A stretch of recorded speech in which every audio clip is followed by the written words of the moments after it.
How to add a picture in PowerPoint.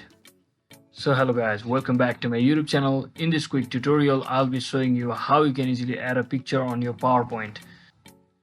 So first thing, just simply open up your PowerPoint application, and once you're inside your PowerPoint presentation application, just click on this first text box so that you insert the image exactly where you want. So after you click on it, just click on this insert button over here and just search it for pictures option.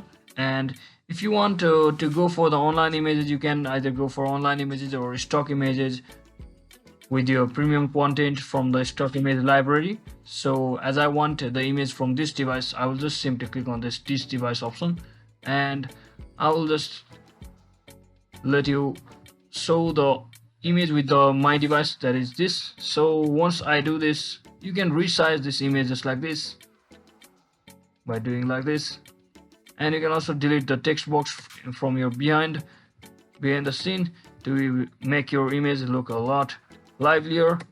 So that is exactly how you can easily insert image inside of your PowerPoint presentation application.